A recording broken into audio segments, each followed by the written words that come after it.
Hello students, how are you? I have not written any topic today to discuss what we are going to discuss, but from diagram I think it is very much clear that what we are going to discuss. This is a very general topic which can be helpful for all the students, and our today's topic is solar system. So in this lecture we are going to discuss about the solar system. For today's topic, the learning objective is to explain some interesting way to analyze our solar system, and the outcome is the learners will be able to analyze the trajectory, the path of the different terrestrial things like planets, moons around the sun, and the learners will be able to learn and memorize the sequence of the planets of the solar system with the help of a few shortcut tricks. As you all know that in our solar system we have Sun and 8 other planets. Earlier there were 9 planets, but now we have 8 planets, and the sequence it is very much visible at the right hand side. That is Mercury closest to the Sun, then Venus, Earth, Mars, Jupiter, Saturn, Uranus, Neptune.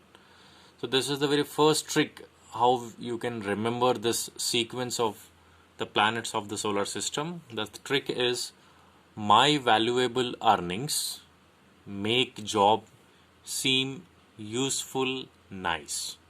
So the first alphabets of these words indicates the sequence of the planets of our solar system. Here M stands for Mercury, V stands for Venus, E stands for Earth, M stands for Mars, J stands for Jupiter, S stands for Saturn, U stands for Uranus, and N stands for Neptune.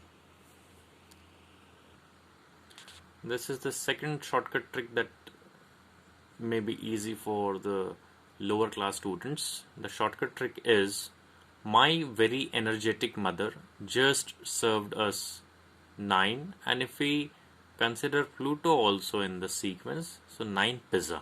So this indicates all the 9 planets. Now Pluto is not considered to be as a planet, so the sequence is my very energetic mother just served us 9 pizzas.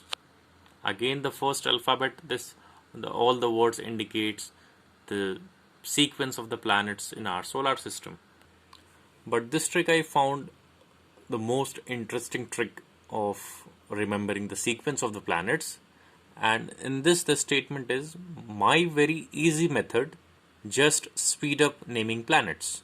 So again the first alphabets of all the words indicates the sequence of the planets around the sun in our solar system. Now this is the most important part of this lecture, in which we are going to analyze the trajectory and the path of the Earth, Moon and the satellite around the Sun. So let us enjoy the simulation.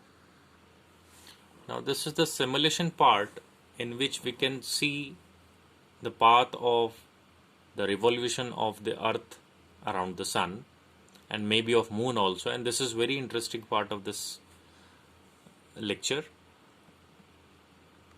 Suppose if I choose Sun and the Earth system, and if I start, and if we want to see the path of the Earth around the Sun, the velocity component of the Earth, it is the tangent drawn at the point in this path indicates the velocity, and this indicates the gravitational force, which is the responsible force for providing the centripetal force for the revolution of the Earth around the planet. So this is the gravitational force. Now what is gravitational force? Gravitational force acts around between any of the two bodies of this universe having mass. That means if any of the body is existing in this universe, there will be a gravitational force between those bodies.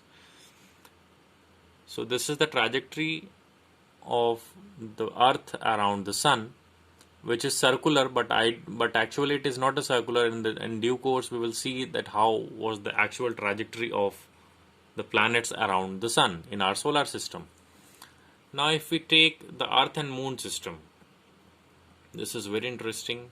If you can see, if we remove the velocity component, this is how the Moon revolves around the Earth, and the Earth and the Moon system together revolves around the Sun. So this is the Sun, this is the blue arrow indicates the gravitational force, this pink line indicates the trajectory of the Moon, and this dark line, grey line, indicates the revolution path of the Earth around the Sun.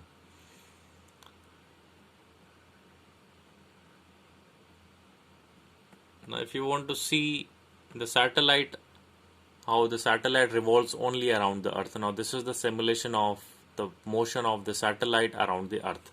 Here I have kept the gravity on. Suppose if I keep this gravity off, then there will be no revolution of the satellite around the Earth. Same is the case with the planets also. If you see, when I have kept the gravitational force component off, the Earth and the Moon is moving straight along the line, and there will be no motion responsible around the Sun if there will be no gravitational force. So the gravitational force is the force which provides the necessary centripetal force for the revolution of the Earth or the Moon around the Sun. Now this is the most interesting part, what I feel. If you want to see the actual path of the revolution of the planetary bodies around the Sun, so we can start, and this path, actual path, is the elliptical path. It is an ellipse. It is not a circular path around the Sun. So if you see this, this is an elliptical part. This is the actual path how the planets revolve around the Sun. Now in this, if you observe one phenomena, when the Earth or any of the planet, you consider these three planets, any of the planets, and if they are moving at this point, the speed is little high. You will be able to see from the second and the third circle more clearly. When they are reaching at this point, when the distance between the Sun and the planet is less, the speed of the planet, revolution of the planet, is high. Whereas if they are moving away at these points, the speed is little low. This is because the gravitational force is inversely proportional to the square of the distance between any of the mass. This we will discuss. We will see the formula also. This is Newton's law of gravitation. So here the distance between the Sun and the planet is less. That's why the gravitational force is more, and which increases the speed of the planet. Whereas in this part, the farthest part for all the three planets, if you see, the distance is more, due to which the gravitational force acts between the Sun and the planets is less, because of which the speed of the planet, the revolution of the planet, is decreased. So this is the actual path how the planets revolves around the Sun. And if you want to see any of so many options are here. If you want to see Sun and the planet, Sun, Moon and planet system, so you can start this also, and this is very similar what we have observed just now. Okay, this is the trajectory of the Moon and the Earth around the Sun. You can see the comet also. Comet is actually the icy dust particle made up of carbon dioxide, ammonia, dust. So you'll be able to see the comet also, the revolution of comet also around the Sun. This is how the comets revolves around the Sun. This pink portion indicates the revolution of planet, and this bluish portion, bluish path, indicates the revolution of the comet around the Sun.